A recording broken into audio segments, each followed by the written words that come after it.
What's up, speed demons? Welcome back to the channel for another Forza Horizon 5 adventure. It's been a while, but I'm stoked to be back behind the wheel and creating content for you. First things first, I've got a beast of a rig now, and you'll see it later in action in the video. For those who want the full specs, I've dropped all the juicy details in the description below. Sadly, getting this set up for Forza was a nightmare. We support in this game, let's just say it's less than ideal. Fingers crossed that the next iteration gets it right. Now let's get to the main event. This Bentley Continental Supersports tune. I went all out on this one because, well, why not?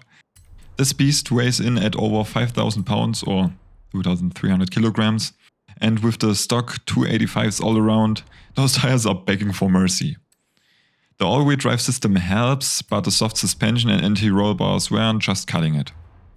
I toyed with the idea of switching to rear-wheel drive, but with over 1000 horsepower and 1300 Nm of torque on tap, this was a recipe for a disaster. Instead, I tweaked the differential to give it a more neutral feel with a rear-wheel drive bias. Even with all that power, the acceleration isn't mind-blowing. It feels the same from 150 to 200 kph on a flat track as it does going uphill. That torque though, it's a monster. Corners are the real challenge with this car. The weight and those tires, it's a constant battle. The brakes are surprisingly decent though. To tame this beast, I had to sacrifice some of that beautiful Bentley styling. Splitter? Check. Wing? Absolutely. The rims might look a bit questionable right now, but I'll be giving them a fresh coat of paint to tie everything together. Before we jump into the comparison, I'll let you soak in the rest of the fine-tuning details. And hey, if you are digging the video so far, smash that like button and subscribe so you don't miss out on future Forza action.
Three, 2, 1, go.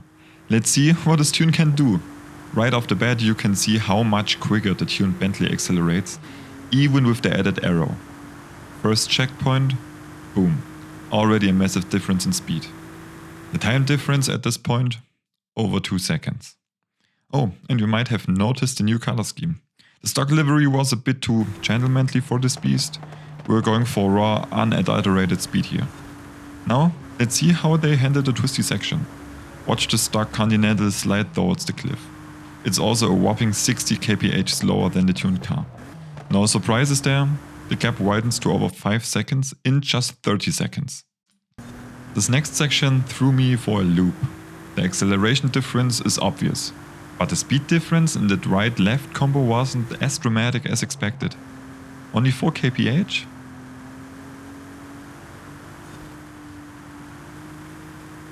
That left-hander though, yikes. The stock Bentley braked much later into the sharp right, but purely because of the speed difference. Still, those stock brakes hold their own. Through the corner, the speed difference was a significant 12 kph. By the end of the section, the gap has ballooned to over 9 seconds. Time for the high-speed section.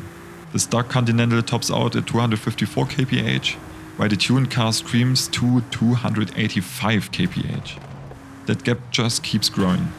You can practically see those tires screaming for mercy as I wrestle this thing going through corners.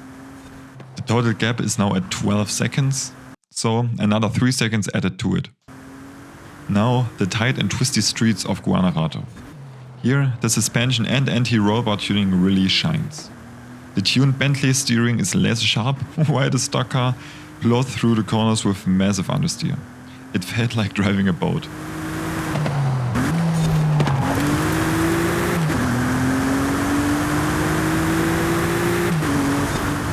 Another 3 seconds added to the lead.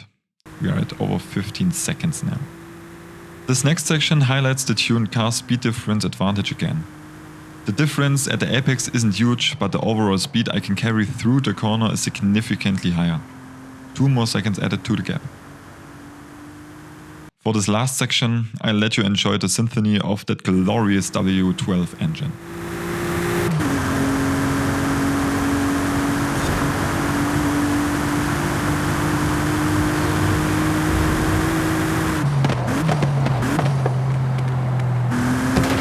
And there you have it. Almost a 20-second gap with a PI difference of 131. This thing's PI efficiency rivals the Ford Mustang Dark Horse I've tested in the last video. That's all for today, folks. Drop any questions or suggestions in the comment section below. If you enjoyed this high-octane showdown, smash that like button and subscribe for more. Thanks for watching, and until next time, keep the revs up high and the weight down low.